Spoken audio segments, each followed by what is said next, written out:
The following may contain offensive language, adult humor, and or content that some viewers may find offensive.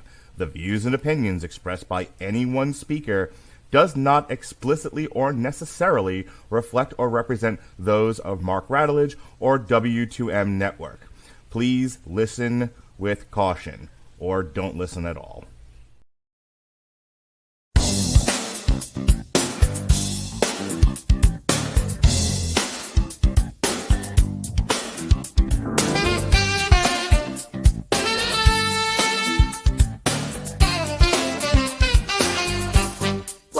To On Trial, where we debate the merits of your favorite movies.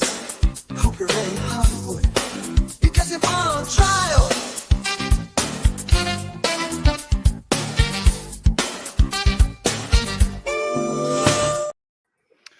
My son thinks Michael Jackson was a girl when he was singing in the Jackson 5.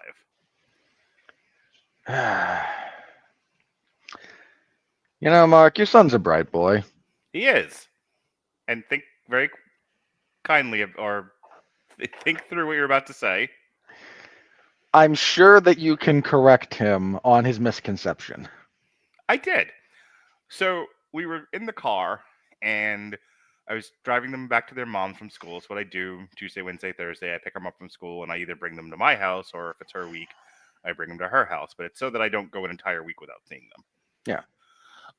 So I'm driving them home, and there was a cover of I've been going.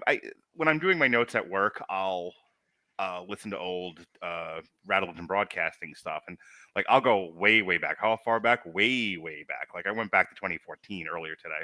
Mm-hmm. But I was listening to an old Metal Hammer of Doom Christmas show, the one where I just grabbed songs from various artists and played them. And so because that show had a real habit of going off the rails and going off on tangents, as you know, because you've listened to enough of them and you were on a few, we got into a whole thing about the next cover show. And so I because I like to read from lists, because I think I'm Wes Anderson, I was reading him a list of covers that I had compiled. And one of them was Shaman's Harvest, which is a stoner rock band, doing their cover of Michael Jackson's Dirty Diana. And so I said, "Hey, Jonas," and he said, "Yes, Father," and because he calls me Father. Mm-hmm. And I said, "Do you want to hear a dope cover of Michael Jackson's Dirty Diana?" He was like, "I know those are all words. They might even be English words, but I don't know what they mean in that sentence." And I went, "Just listen." So I played him the Shaman's Harvest cover of Dirty Diana, and he was like, "This was great. That was a really good song. Play the original." So I played him Michael Jackson. And as a very young Michael Jackson, yes. And he was like, "So was Michael Jackson always a white man?" And I said, "No, he was born a proud black African-American traumatized child." And he was like, "I don't believe you." And I'm like, "Have we neglected you as a child and not played you the Jackson 5? Because I know you've heard, ABC and, I Want You Back. He's been to the Guardians of the Galaxy movie. He's heard I Want You Back." Yeah. But he might not have known that was the Jackson 5. So I put on a YouTube video of the Jackson 5 on, I think it wasn't the Tonight Show. It was one of the variety shows. Yeah. On. And Ed Sullivan. Who knows? It was the Ed Sullivan Show. Thank you. So I just took a shot in the dark there. No, but that was good. You nailed it. Fucking Johnny Appleseed over here, right in the apple. So I played for him the YouTube video while we were driving home of the Jackson 5 performing on the Ed Sullivan Show. And he was like, "Who's the girl in the band?" "That's Michael Jackson as a child, Jonas." He was like, "Get the fuck out of here. That ain't no boy." And I said, "No, that was Michael." And, and shortly after that, he'll be taken off stage and beaten by his father. He's like, "Oh my." For any of the very small things that he did that his dad didn't agree with in the performance. Like, no, do it right. So then I said, what the problem with Michael Jackson is that as soon as he started to hit puberty, his father would hit him in the nuts with a hammer. So he was like, "That voice is too valuable. We can't afford you going through puberty." And that's why Michael Jackson married Priscilla Presley. Okay. Your conclusion does not connect with your first two premises, I'm afraid. It certainly doesn't. And welcome to On Trial, the podcast where we debate the merits of your favorite movies. on the docket tonight is Gladiator 2000, which is a historical epic film directed by one of film's greatest monsters, Ridley Scott. And Hang on. We can't lump Ridley. We cannot put Ridley Scott in the same vein as George Lucas or Tim Burton. Here's the thing with Ridley Scott. Yeah. We're gonna pretend the last like 10 years of his career never happened. When he dies, Directed by Ridley Scott when he was a talented artist. Before he had lost the plot. Yeah, before things went completely off the rails. Written by David Franzoni, John Logan, and William Nicholson from a story by Franzoni. It stars Russell Crowe, Joaquin Phoenix, Connie Nielsen, Oliver Reed, Derek Jacobi, Djimon Hounsou, and Richard Harrison. Crowe portrays the Roman general Maximus Decimus Meridius, who is betrayed by Commodus, the ambitious son of Emperor Marcus Aurelius, murders his father and seizes the throne. Reduced to slavery, Maximus becomes a gladiator. Ba with the ba with dang a dang diggy diggy. Do you remember that? Remember those trailers? And rises through the ranks of the arena, determined to avenge the murders of his family and the emperor. It was released in the United States May 5th. It budgeted at $103 million. It made almost $500 million. And I believe it was where? Oh, this was the darling of this is one of the Oscar darlings that year. It won Best Picture. Yeah, okay, I got the list. Okay, so it won Best Picture at the 73rd Academy Awards. Russell Crowe won Best Actor. Mm-hmm. It won for Best Visual Effects, Best Sound, Best Costume Design. It was nominated for Best Director, Best Original Screenplay, Best Supporting Actor, Best Original Score, Best Cinematography, Best Art Direction, and Best Film Editing. At the Golden Globes, it won for Best Motion Picture Drama and Best Original Score Motion Picture. It was nominated Best Actor, Russell Crowe, Best Director, Supporting Act, and Best Supporting Actor, Joaquin Phoenix. So this is a plea bargain episode. We are not going to necessarily debate the merits of your favorite movie, Gladiator. We are just going to have what I like to refer to as basically a mini Damn You Hollywood, which is Robert and I, and we were talking about this earlier in the year. Occasionally, we were just going to get together and just talk a movie for an hour. Just a good old-fashioned Mark and Robert mess around. So we will discuss this movie, why it's one of the best movies ever captured on film, and why it didn't need a sequel. A totally fucking unnecessary, gluttonous, overwrought, ridiculous sequel. For more on that sequel, tune in on Monday for Damn You Hollywood when Gladiator 2 gets the axe. So Chris Owen of Movies That Don't Suck and Some That Do said that he just saw a screener of it. It was one of these AMC mystery pictures, and it ended up being Gladiator 2, so he didn't know he was seeing it. And apparently the CGI in the movie sucks. From what I've seen based on trailers and whatnot, the problem isn't that it's bad, it's that it's uneven.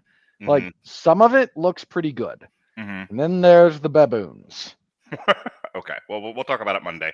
Yes, we will. I saw Gladiator when it came out. I liked it. It's almost 3 hours long. There's a lot going on in this movie, but I can see why it was the darling of that year's Oscars. You were starting to raise an objection in a plea bargain episode, so object away, Robert Aurelius. Calling this one of the best movies ever put to film is a wild exaggeration. I mean, I'm going based on the accolades here, but go on. Some of its accolades were deserved. You said this was the 73rd Oscars, right? I read directly from the wiki. You did. Hang on. I hate that now I have to look up Gladiator film series when it comes to it really is, especially 20. So we're celebrating 20 years of this movie with there you are. And anachronism, historical accuracy, I don't care about that. What are you looking for, my friend? I am looking, there we go. I'm looking for the other nominees for Best Picture this year if we're going to discuss whether or not it won Best Picture. Does this automatically put it as one of the best movies of all time? And frankly, that's a point that is incredibly debatable. Sure. This one, here's the other nominees this year, so everyone understands. Gladiator, which won. We have Chocolat, Crouching Tiger, Hidden Dragon, Aaron Brockovich, and Traffic. Now, you're going to have to forgive me for One pointing of out this these is... things is not like the other. One of these things is Aaron Brockovich. Forgive me for pointing out that this is not the strongest year of contenders for the Oscar. I remember Chocolat. Chocolat's really good. Chocolat's fine, but honestly, if you ask me what the best movie of that bunch is, it's Crouching Tiger, Hidden Dragon. Like, which one was Traffic? that was directed by Steven Soderbergh, who won Best Director at those Oscars for it. Mm-hmm. One of the times when Best Picture and Best Director did not win. Traffic is crime drama. Okay, it's not what I was thinking of then. No, you're probably thinking of Crash. Maybe. But if we look at some of the other accolades it won, so Russell Crowe wins Best Actor, and this is actually one of the tougher ones for this year because he was up against Javier Bardem, who was in a Spanish language feature. Of course, Javier Bardem would go on to win a couple of other Oscars. I know at least one. Tom Hanks, Ed Harris, and Jeffrey Rush. We actually had a pretty decent cast for Best Actor that year. You could argue Crowe winning this was perfectly fine. You can honestly throw a dart at that list and you'll be fine. It was. Yeah. I would say of fine. that list, the only other one I would think should have won Best Picture was Chocolat. Well, again, I'd argue Crouching Tiger, Hidden Dragon if we're talking Best Picture, but that's just me. I don't know.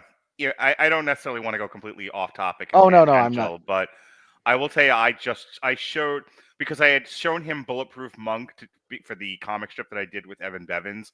I said, "Hey, you want to know why they made Bulletproof Monk? You want to know where they got this from?" So I showed him Crouching Tiger, Hidden Dragon. You know, I watched it in the theater at the time, and I watched all my friends throw their pants at the screen. And this has got to be a personal sensibility thing, so it's not worth arguing about. Because I know this is going to irritate you.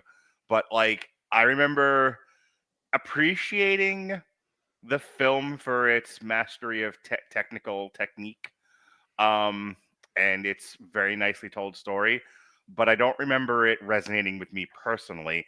And upon second watch, neither me nor the adolescent boys got through it. Could have been the late hour we were watching it, but it did not capture everyone's imagination.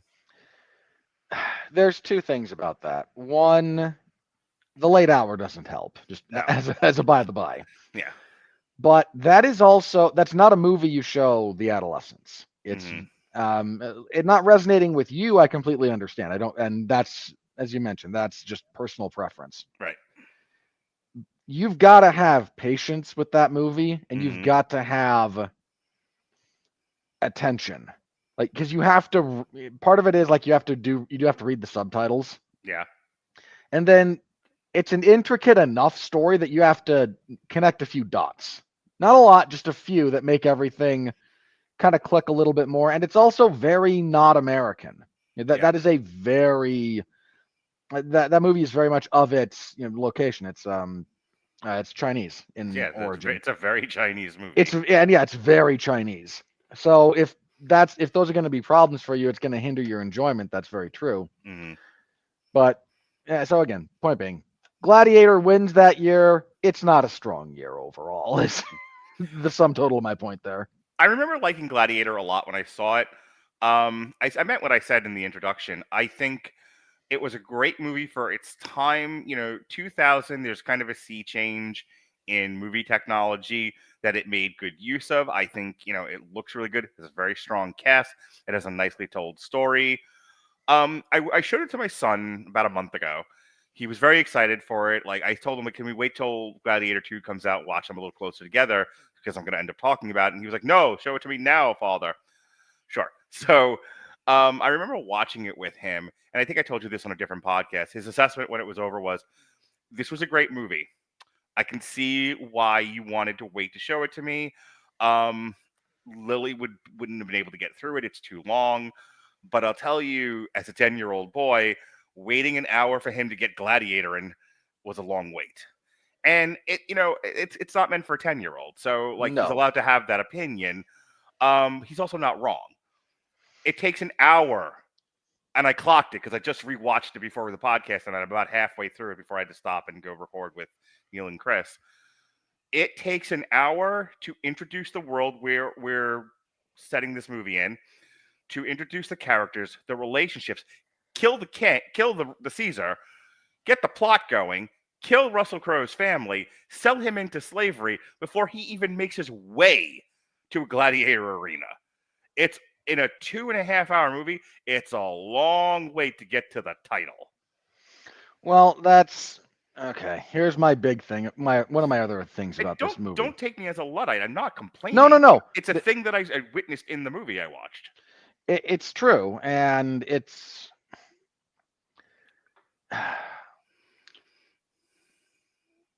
one of the problems that people run into with that is this movie opens very strong with a nice battle sequence as the Roman army is conquering Germania.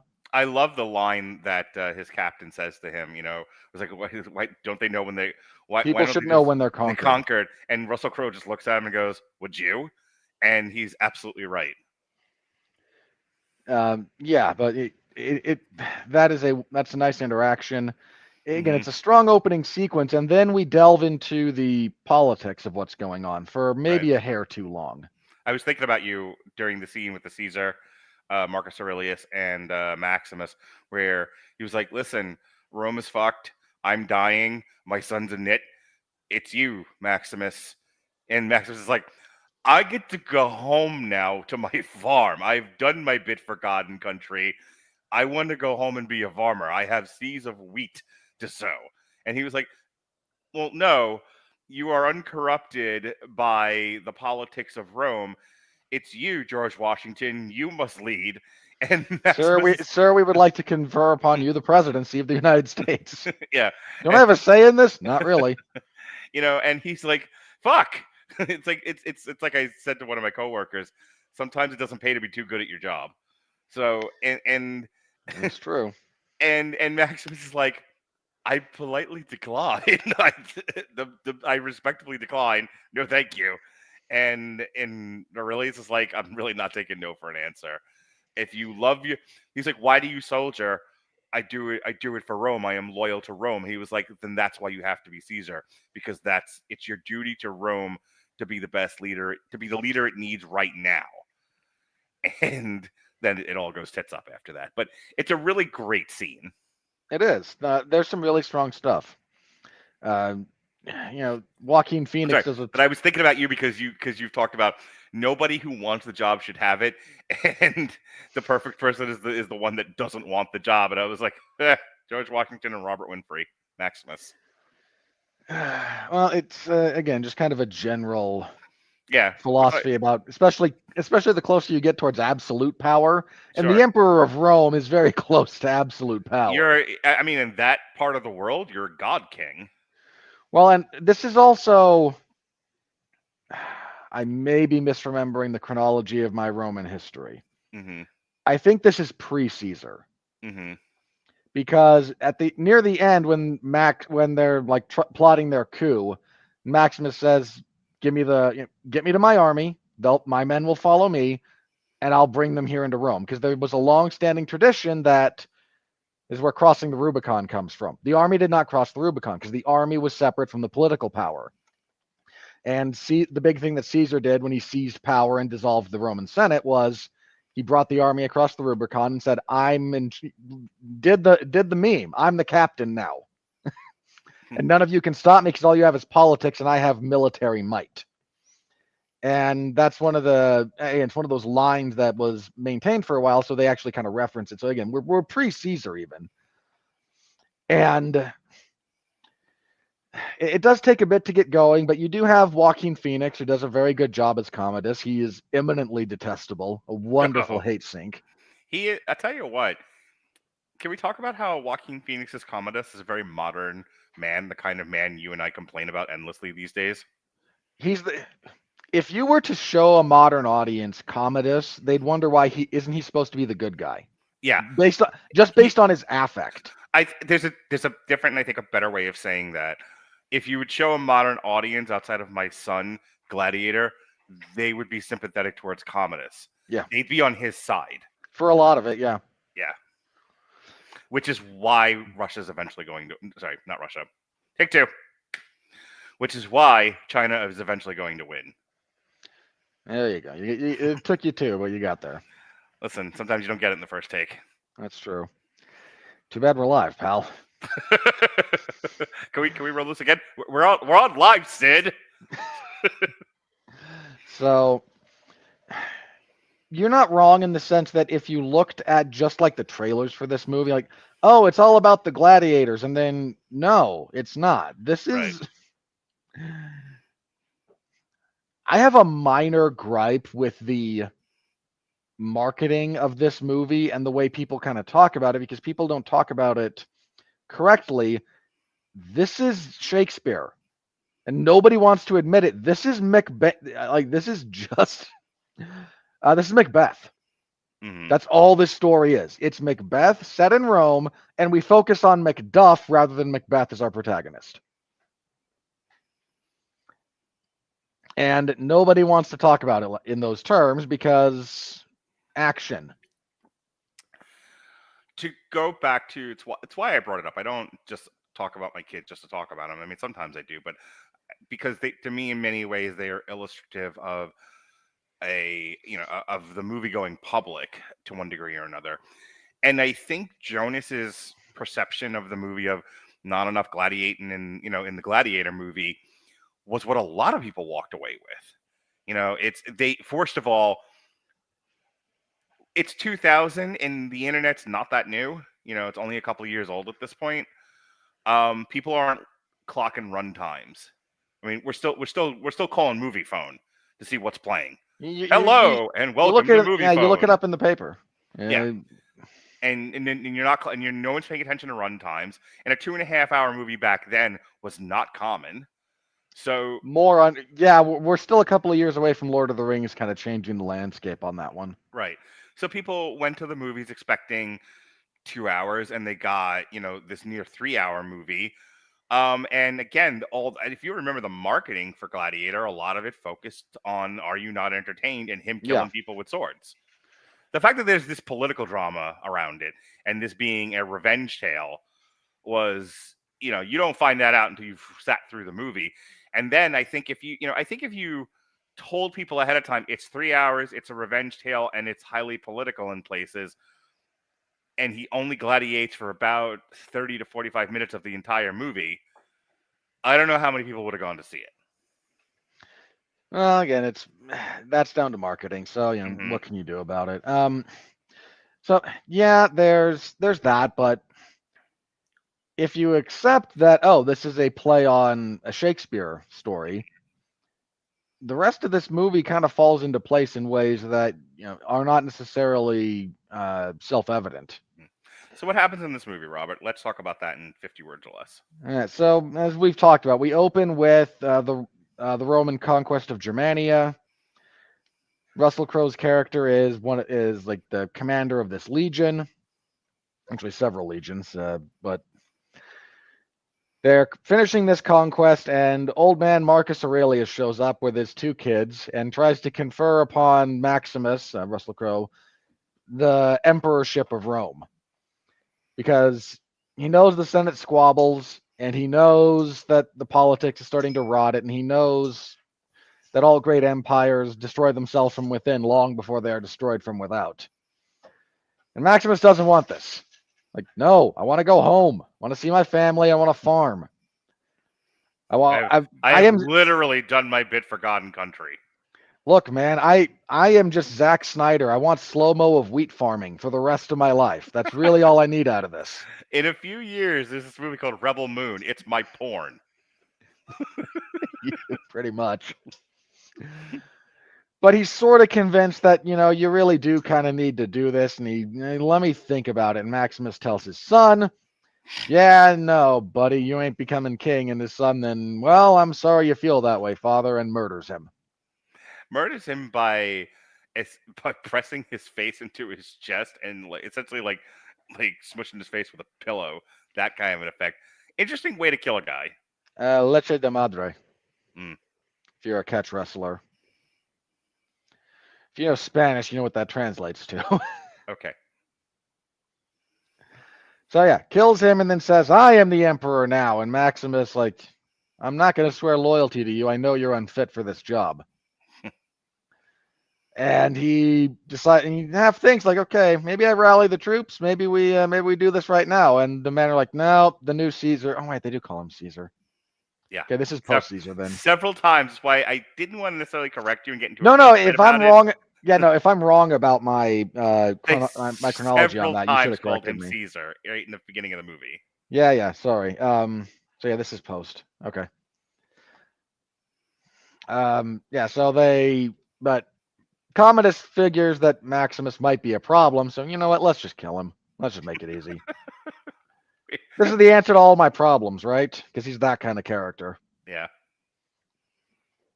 So they try to kill Russell Crowe, but that doesn't work. He's got plot armor. But, well, for the time being. But they do manage to kill his wife and kid back on his home, and he escapes his assassination attempt. Heads there, finds their dead bodies. He's kind of broken down. Then he gets picked up by a bunch of slavers. And he is carted off to, as a slave. He is then bought with another lot of them to become gladiators at a small province of the Roman Empire. And he doesn't really want to do this. He'd be perfectly fine dying. And we spent a bit too long on his training and some of those things. But the guy who owns him does wind up, really stellar performance, actually, by that gentleman whose name always escapes my remembrance. But round about this time, Commodus has returned. He's in power, and he's doing all the bad things that you do when you're in power, like trying to sleep with his sister, and he reinstitutes the... Like you do. Well, George R. R. Martin got it from somewhere, right? I'm kidding. He actually published that long before this movie. The first of those books was published before this movie was made. And he's reinstituting all the games, and he's in conflict with the Senate, and he is not equipped to manage the empire. He does a very bad job of it. But as he reinstitutes the games, this group from that area with Russell Crowe and all of his now slave buddies are carted to Rome to engage in gladiatorial games. And because Maximus knows what he's doing, he leads them to victory in the arena. And then he confronts Commodus. And Commodus is like, well, now I really do kind of want to kill you. But for some reason, now I'm choosing not to become a bloodthirsty dictator because, again, kind of plot armor. So he hangs around as a gladiator for a couple of other gladiatorial events. So, quick interjection.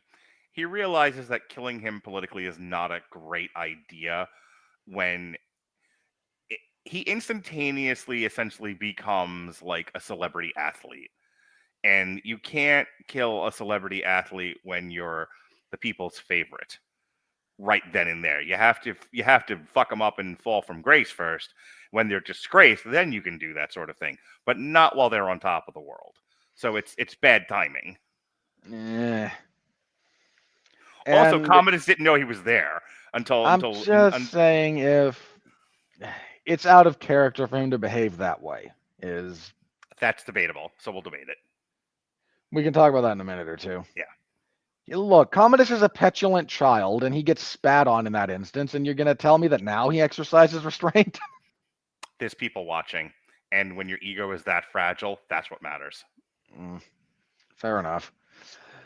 So he engages in a couple of more gladiatorial events, all of which he is successful in. Commodus' sister and some of the members of the Senate come in and try to get him to orchestrate a coup, because if he can get back to his legions, they will follow him. He was beloved by his men because he's a good leader. And Commodus discovers all this, blackmails his sister into confessing all of it by threatening to murder her child. The coup is stopped. Maximus is stabbed before going out into the arena to fight Commodus because Commodus wants to give him a glorious death. Maximus still kills him because this is the part of the movie where he wins despite having a collapsed lung. And Rome is now leaderless. We're just ignoring all the actual political fallout from this kind of an event because Maximus gets his revenge and then gets his peaceful ending where after dying, he goes to be with his family in heaven, and the slaves are freed, and the games are stopped, and all is well. And Rome is in charge for another 1,000 years or so, right? Don't pay no attention to the Vandals coming in and the way it's going to collapse and the sundering of the empire and all the other. This movie is wildly inaccurate historically, just wildly. One of my favorite things about the movie is that it doesn't glorify war in any way. War is a political instrument. Yeah. It's an economic instrument. In this era, in this part of the world, territory is a lot more valuable than it is now. You don't have to have a large territory now to be a rich nation. Ask Luxembourg. Well, that's Taiwan. Yeah, because you don't necessarily need large acres of farmland in order to prop up your civilization.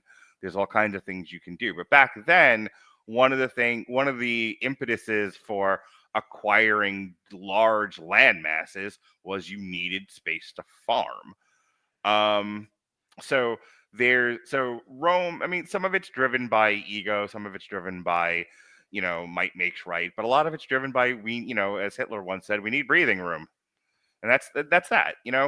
Also, if you can conquer your enemies around you, you're a lot more secure. There's a reason why the United States started off with, everything to the right of the Mississippi and went, we're probably better off going the entire way to the west and as far down into Mexico as we can possibly go and as far up to Canada as they'll let us. That'll make us safe because we have two oceans then protecting us from the rest of the world's nonsense.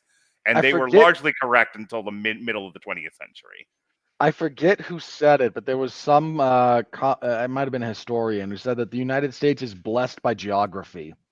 Yeah. We've got Canadians above us, the Mexicans below us, and nothing else around us. Yeah. So Rome operated on the same principle.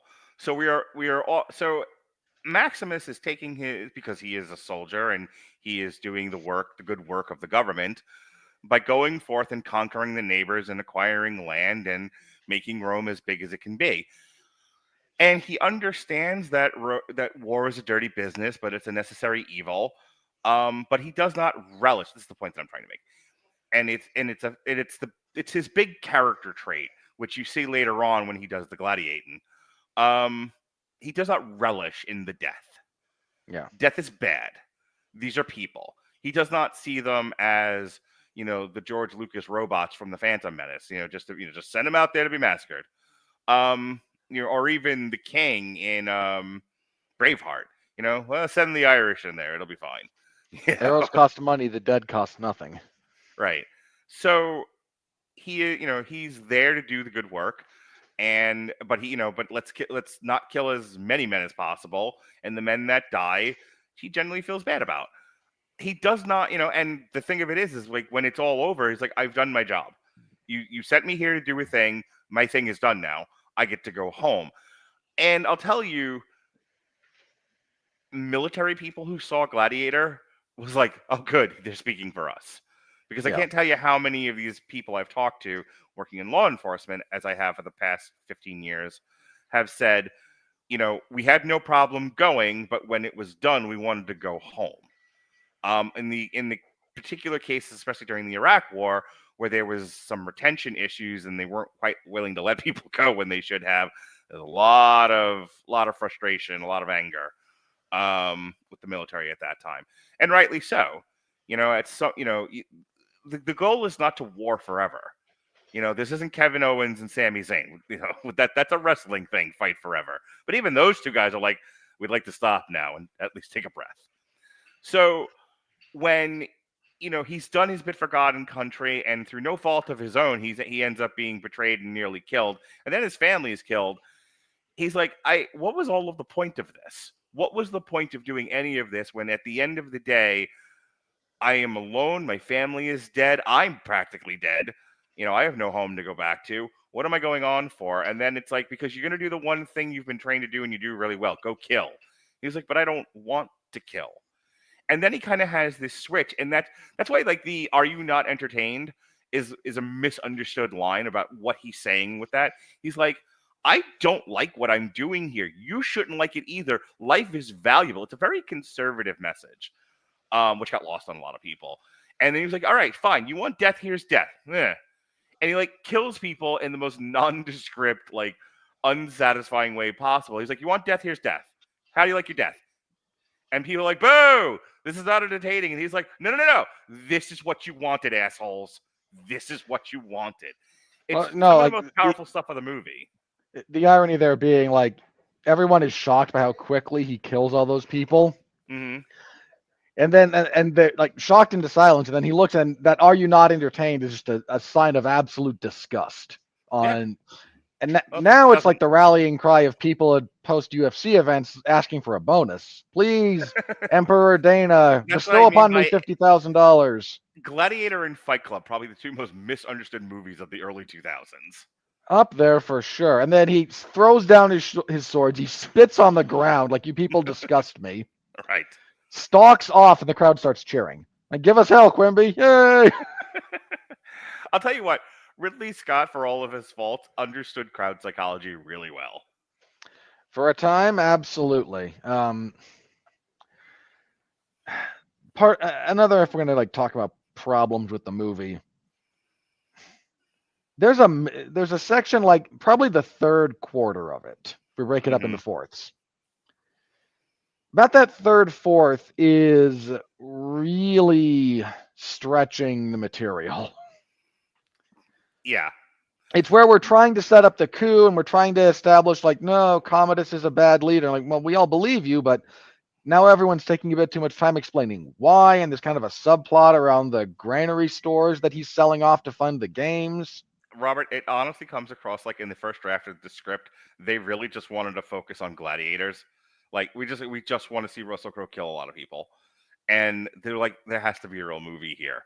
And so like they're just like beef up the ending more, beef up the ending. Like after he's done some fun gladiating stuff, like it's like they had the beginning war, they had the betrayal and the death of his family, the gladiator training, the gladiator stuff, and then they're like, all right, and then the conclusion is his fight with Commodus. And they're like, we're missing an entire third act. How are we getting from gladiator fights to Commodus at the end? They're like, because he does. Like that is the heart of the movie. The man who betrays him gets his comeuppance in the end.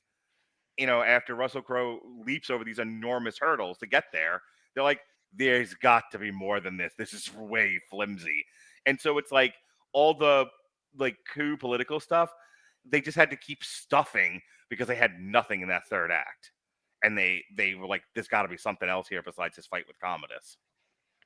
Yeah, that's a weak point in the movie. So I'm gonna give another bit of praise. In Hans Zimmer, man, just that guy just doesn't miss.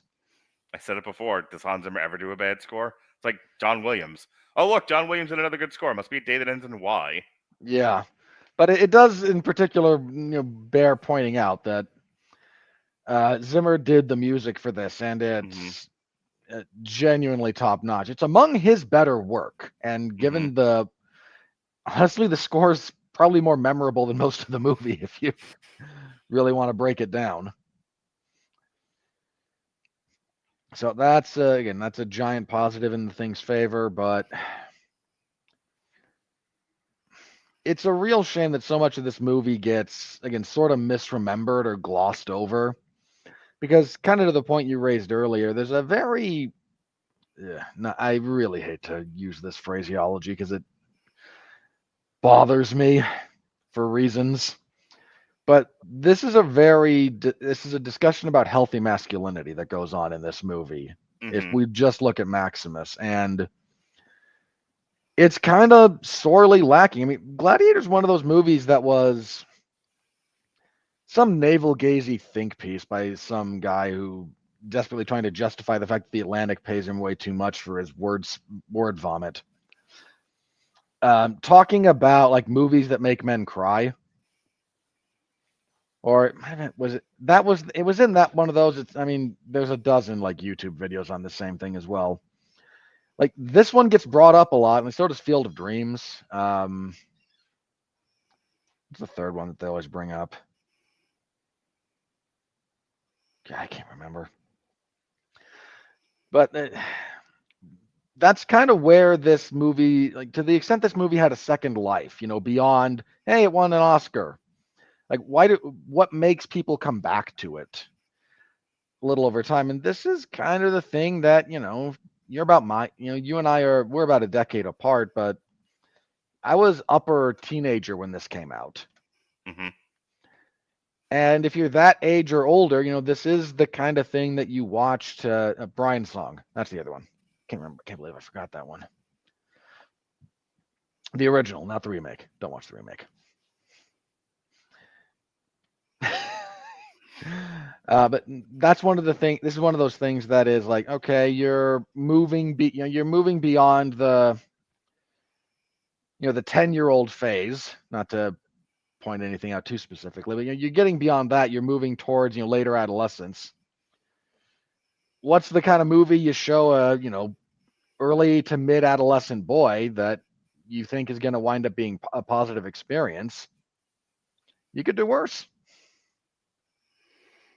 As we start to wind down the show here in this last 20 minutes, other than it probably didn't need to be 2.5 hours, you could probably shave 30 minutes off of this, Give or and you'd have take, been yeah. and you'd have been just fine. Tighten up that ending. Let's get him betrayed and his family killed a little bit faster, because even this stuff with Aurelius, there's some stuff that the stuff with Aurelius is followed by his conversation with Commodus' sister, which is a sexy scene. Like, she is slimy and slithery in all kinds of sexy ways. She gives off that you're trouble and you're going to get me arrested, and I need to run away from you as soon as possible. But you're also alluring and sexy, and you're paying attention to me. And boy, am I conflicted here. Like this. There's all kinds of sexual chemistry between Commodus' sister and Maximus. And it's funny to watch Russell Crowe play that, because he's basically like, I can't get away from you fast enough. And she's like, Maximus, don't go. And he can't be like, fuck off, whore. She's the Caesar's daughter. So he's got to give her. I'm married with kids, and I really don't want any of this. So you stay Yeah, over there. Stop touching me. And she's just like, Commodus, don't run away. And it's like, oh my god, I want to die right now. Like, if he could have jumped into a tree like a cat, he would have. It's a great scene. It's awesome. But it's literally like this long talky scene of Aurelius trying and failing to convince Maximus to be Caesar. Then this scene of her trying to manipulate him and fuck with him. Then there's the scene with Commodus. It's like right after that, of Commodus confronting his father, going, Caesar? He's like, no, you're terrible. Oh, well then die, Dad. I mean, it's like 3 talky scenes in a row with nothing in between. We couldn't shave any of that down? Get the fuck out of here. Or break it up somewhat? There's a lot of pure drama in there. And as you mentioned, it's all well acted. Like, it's all really good stuff. Honestly, I'm finding things to talk about. Like, if we weren't on this podcast, I wouldn't have complained about that. But it's something I noticed. And I'm like, well, that's worth bringing up. It is. And as we talked about, like that, there's a segment before the finale that just feels. I appreciate that Ridley Scott at this point in his career was willing to let the camera be still, to just let people act. Mm-hmm. But there is some really overwrought stuff about trying to figure out who's behind, like when the coup's being plotted, Mm-hmm. and then Commodus trying to get wise to it. And some of it's good. Like the actual scene where Commodus is allegedly talking to his nephew Mm-hmm. while looking at his sister and very clearly articulating to her what's going to happen if you don't fall in line. Right. Like, that's a really great scene, but there's a lot of repeat in this script. Yeah. Like I said, this could have been a tight 2 hours. There's one too many babies that Ridley Scott is desperately hanging on to, and he seems to have gotten a blank check from Paramount to just do whatever. Like, go make us a blockbuster prestige picture. And he was like, okay, I understand the assignment. And it was like, no. Just because we asked you to make a blockbuster prestige picture doesn't mean you should take the entire runtime of Killers of the Flower Moon. Like, Hang on, that's excessive. Killers of the Flower Moon is another hour longer than this. I couldn't think of The Irishman. There we go. The Irishman is still going. Yes, I'm well aware. But my point is, like, if I'm producing this, I'm not letting Ridley Scott run away with the film. Because, by the way, I was looking at a headline before this. Like, I was putting together the website, the webpage, and doing all my posts and everything. And so just doing Google searches to bring up like the IMDb or whatever. I happened to see a headline that says there's a 3-hour cut of this. It's got an excessive amount of sex and violence, and I'm like, ugh. I have seen the extended cut of this, Mm-hmm. which is only about like 5 to 7 minutes longer. Mm-hmm. Because the extended cut just puts in a couple of extra scenes. It's not wildly different from the theatrical cut, because as Ridley Scott at this point, he had final cut on a lot of his projects after Blade Runner. Yeah, I'm glad you said that, because I don't believe in final cut. I honestly, like, I know some producers don't get it right and they make bad calls, like Call Back to the Future, Spaceman from Mars, whatever the fuck they said it was. Pluto. Yeah, Pluto. Like, I understand that the business adults don't always get it right, but I think that's the magic, or that used to be the magic of Hollywood, is a collaboration of smart business people, adult, mature business people, and talented artists collaborating to create a product people will actually pay money for and enjoy. And I think a good producer on this one tells Ridley Scott, I'm not letting you put a 2.5-hour movie in theaters. Cut this down to 2 hours. Pick up the pace on this movie. It meanders a little too much in places. Let's keep the pace going. This isn't some sort of art piece indie feature. It's a major blockbuster with a huge marketing budget behind it, with major A-list stars. Speed it up, pal. I think the movie would have been better for it. It's weird because it could have been. In fact, in this case in particular, as we mentioned, there's a few things you could easily trim, not just from like what was shot, but writing-wise, this could have been a lot tighter. Yeah. The counterpoint to that, if you'll forgive me for bringing this one up, is Kingdom of Heaven, which is another Ridley Scott movie. Another one that's got some historical dubiousness to it, and frankly, even in both versions of this movie, I have issues with some of the creative choices he made. But if we ever do talk about Kingdom of Heaven, I'll go into that in more detail. But the theatrical cut of Kingdom of Heaven is okay, kind of meh.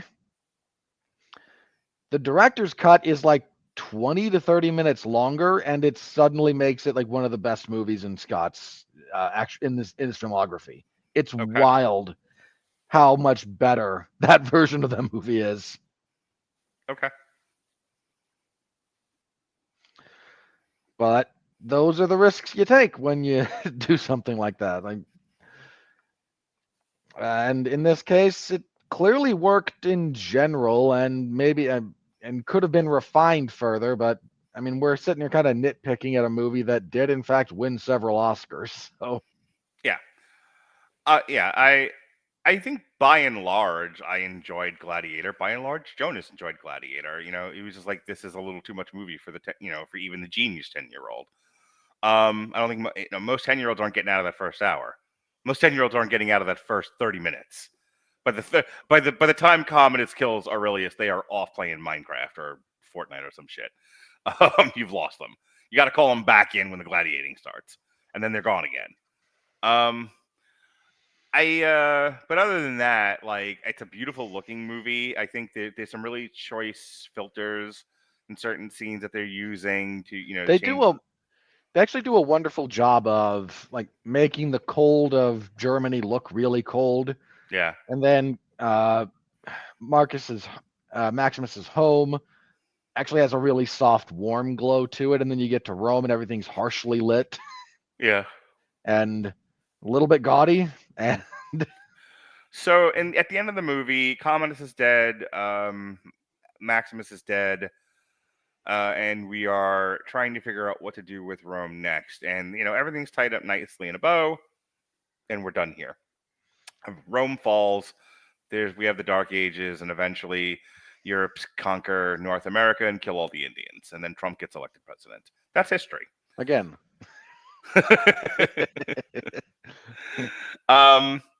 We don't need a sequel.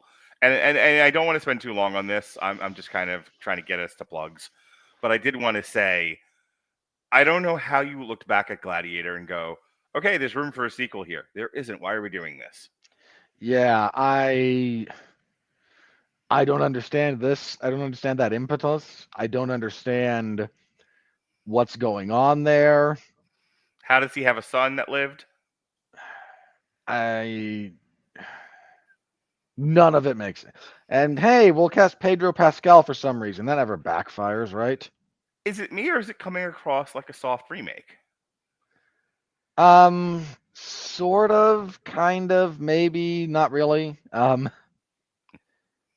It's more. This is one of those like sequels, more or less in name only, where we're treading on nostalgia to try and get people to care about it.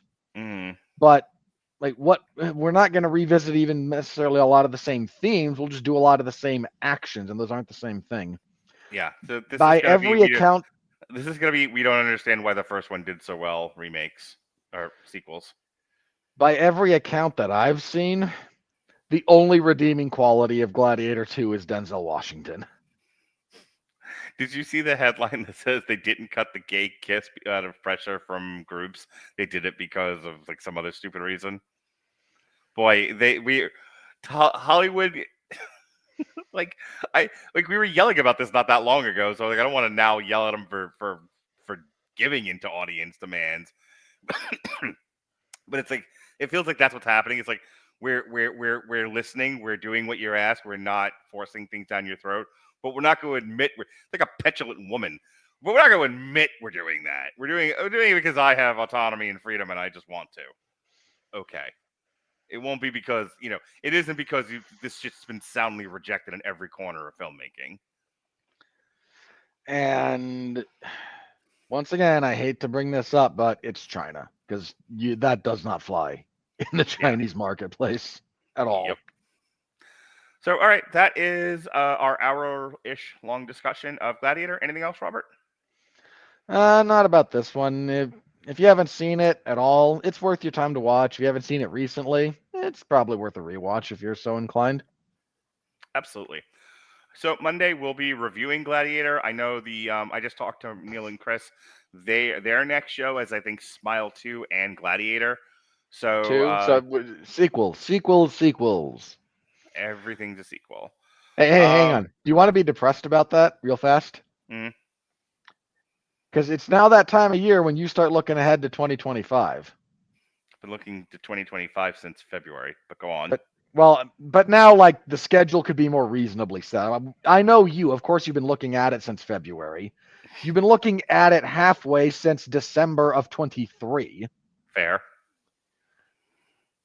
But now, again, at least the first quarter of 25 is kind of set, and everything like up until the start of summer really should be fairly solidified. Count the sequels when you go through it, Mark, and just let your soul die a little bit each time you come across a new one. Yeah. There's so many. So yeah, we have one more show left for the month of November, and that is our Gladiator 2 review on Damn You Hollywood this Monday. Short week for me, no more podcasts because it's Thanksgiving week and I've got my kids and I've got stuff going on. So that's it. We'll be back full throttle in December. We'll have a Damn You Hollywood for Moana 2, and then, assuming he's okay and willing to do it still, Dorian and I are going to switch places. He's going to host his very own triple feature. we are looking at Dick Tracy, The Shadow, and The Phantom. Those were his Ooh. choices. Yeah, it's a fun one. Okay, I dig it. I dig the aesthetic. You might need to be on deck for that. Just gonna tell you now. Okay. It's been a minute since I've seen a couple of those, but I can. Yeah, that's all gonna be a I can rewatch. I can dig. I can rap, dude. I have. If you're gonna have me, you have to tell this story if I'm not on the podcast. But the pettiness of, was it Ned Beatty who plays Dick Tracy? No, it was Warren Beatty. Warren Beatty, not Ned. Sorry, I knew it was one of them. Yeah. Okay. Ned Beatty got his ass raped in Deliverance. You can see where you confuse the two. Fair enough. Warren Beatty had the rights to the Dick Tracy character because of this movie. Yes, I love the story. Go ahead. This is one of my favorite petty things of all time. He was so pissed about the mishandling of this movie and getting screwed over by the studio about sequels and whatnot that every 3 years since the movie was released, he will do an appearance as Dick Tracy on television to keep the rights to the character. He did this again, decades. He would show up. I forget the thing. I'll double check it, but there was a thing for when AMC was a channel, or TCM, like those kinds of things. He would show up as Dick Tracy in character, do a 5-minute thing, and head out. And this kept the rights. This kept him holding the rights to the character. So Paramount, I forget what studio it is, but I'll say Paramount for the sake of throwing a studio in there. It probably was, now that I think about it, but don't quote me. Couldn't do anything with this character because he owns the rights to it. It didn't matter what they tried to do because right before the rights would revert, he'd do something like, hey, I'm doing something as Dick Tracy. Legally, they're still mine. And the last one of these he did was last year. He zoomed in. He did a Zoom call because it was during the pandemic as Dick Tracy. And it's the last one he ever has to do because by the time he would have to do it again, Dick Tracy is in the public domain. I was just about this. We have to be bumping up against public domain now. Yeah, no. That was his thing. If I die before this happens, fine. Otherwise, this stays with me. Screw you until it's public domain and anybody can do a Dick Tracy thing.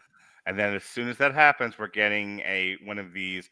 We were talking about this on Movies That Don't Suck. This is now becoming its own category of low budget public domain horror. So yeah, they're turning Dick Tracy horror movie. You see that they're turning Popeye into a slasher villain, which is just stupid. That's why it got brought up. Of all the things you could have done with Popeye in the public domain, you turn him into a Jason knockoff. This is a lack of creativity. It's pathetic. I told them I said if they don't have me on the show for Screamboat, I'm kicking them off the network.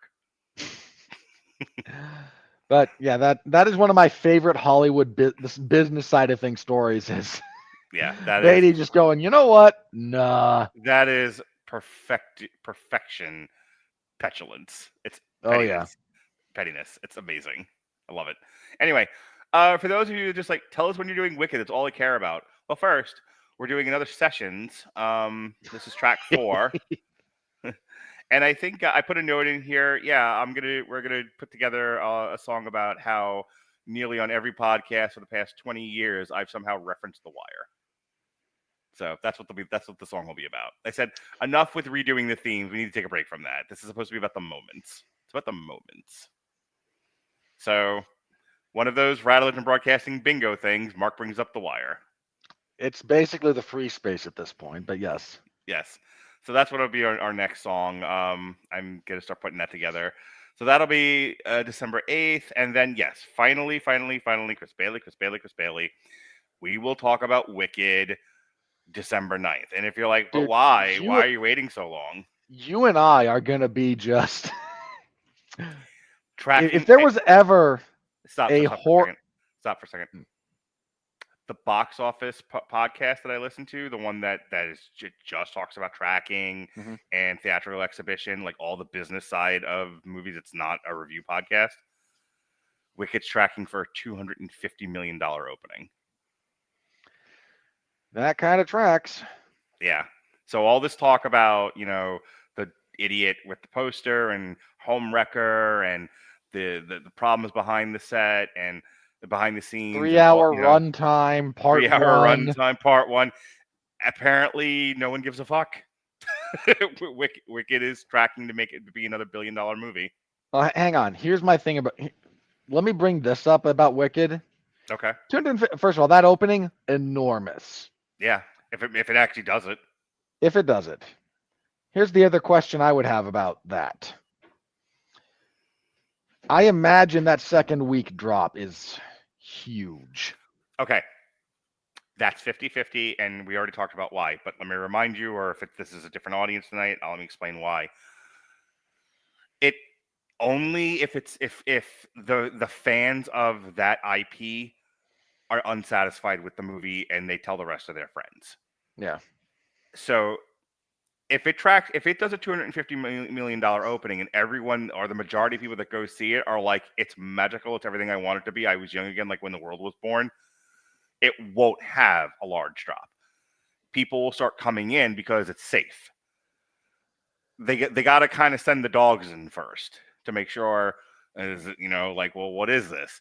I was talking to a friend because, you and I have been talking about Wicked for a while now, and we've really kicked the dog, not as hard as Andre from Midnight's Edge, but we've kicked it pretty hard. And I said to one of my friends who travels in similar but very different. First of all, he's significantly younger than me. So it's a young dude, travels in somewhat similar but also dissimilar circles than I do. And I said, and it's the kind of circles where I was like, these are people likely to go see Wicked. So I asked him, how are your circle of friends approaching the Wicked movie? Is there excitement? Are they cautious? Are they, are they swearing it off because they don't like Ariana Grande? What are you hearing? What do your elven eyes see? What is the news from the Rittermark? And he said, I'm not excited for it. And he's the kind of person who should have been. But he's like, I'm not really excited for this. This isn't really my thing. But I know that I have friends that are excited for it, and they are dragging me to it. Mm. So this has got one shot. And if it impresses most of the audience to the point where they go home and they tell the rest of their circle of friends, this is amazing, go see it, then you won't see a large drop. If people walk out of it and go, fuck this movie, 60 some odd % drop. Well, if it opens as big as it's tracking anyway, I actually think 60% would be a good drop because that's still $100+ million second weekend. Mm-hmm. So we'll see, but I mean, anything that opens really big obviously has a precipitous drop second week, just kind of by dint of having had a very large opening. Mm-hmm. Well, but my point there was like, you and I are going to be like the most unenthusiastic reviewers of that movie. I mean, we're doing that purely because of like contract. Like neither you nor I want to see that movie. I mean, my daughter wants to go see it. It's one of those. It's kind of like The Color Purple, where we didn't talk about it. I didn't even talk about it on Neil and Chris's show, but I took my daughter to go see it because she wanted to. And I like the musicals. I was interested in The Color Purple, but did I have any desire to force that on anyone else? No. So would I have gone to see Wicked? Yes, but I would have gone to see Wicked because I have kids that are interested, not because I wanted to. No, I you're not wrong. Take the podcast and my kids away. Do I go see Wicked? No. It's also why we're waiting 3 weeks to see it. Yeah. So we got Gladiator, Moana, and then Wicked. And that's why people are like, why would you wait to see Wicked? And, because Gladiator was there first, to be honest with you. That was my reasoning. Wicked did have a release date change. Yeah, Wicked was supposed to come out Wednesday. It was supposed to come out the same day as Moana 2. Yeah. And then they pushed it back to Friday before the Thanksgiving break corridor. And I was like, too fucking bad. Gladiator was there first. I'd rather do Gladiator. And then it was like, okay, well, why don't you do it the next week? Because Moana was there first. I'd rather do Moana. Because we always do the Disney movies. By the way, did you hear that Moana 2 was supposed to go to Disney Plus? And then they were like, no, let's retool this for a theatrical exhibition. And yeah, because that's a winning. And the buzz on it is it kind of feels that way. But then again, so did Inside Out 2, and it's the #1 earning movie of the year. So, Well, to be fair about Inside Out 2, when you and I said that that's kind of how it felt, mm-hmm. that's more about the writing than about the visuals. Like, Sure. and those are two very different things, believe it or not, because weaker writing that still looks like it belongs on the big screen will still work. Right. But something that you're trying to retool, like doing a bunch of effects and makeup and whatnot, that's meant to be viewed on a TV screen, and then blowing it up on IMAX, suddenly all the flaws become very, very obvious. Looking squarely at you, Red One. Yeah, I have not heard necessarily bad things about Moana 2, but I'm not in love with this idea that it was originally slated for Disney Plus, because I've seen the content on Disney Plus, and You are not entirely mistaken, sir. anyway, so that's what's coming up in the near future. Just to kind of finish off that week, Only Murders in the Building. Alexis, Jesse, and I will be talking about season 4, and then Robert and I will be back. And I kind of put together a series of triple features between now and Oscar season to try to get in some of these movies that came out this year that we didn't do on Damn You Hollywood because they weren't the big feature of the weekend. But they got buzz. I was interested, and now they're on PVOD, so why the fuck not? So we will be doing a triple feature of Strange Darling, Cuckoo, and The Substance, which is on like everyone else's top 10 list. So I want to see if it'll make mine and bump something else off. The last thing I'm going to promote, because I looked at the schedule and realized I didn't have a good Christmas show this year. So I put together a triple feature, and I got Jesse and Mick Wanamaker. We're doing Hot Frosty, which sounds like something you give someone after a rusty trombone. Our Little Secret, which is the other Lindsay Lohan Netflix movie, and Dear Santa, which I'm very excited about. It's a straight to Paramount Plus Christmas feature starring Jack Black about a boy who accidentally sends his Santa letter to Satan. Oh boy, this sounds marvelous. I'm glad I'm not in on any of those. Yeah, I didn't even think to invite you. I appreciate that. You know me very well. Yeah, I was like, hey, Robert, want to talk about Hot Frosty, a Hallmarky Netflix movie where a widow wishes the love of her life would come back and a snowman turns into a hunky man? And I'm waiting for you to just be like...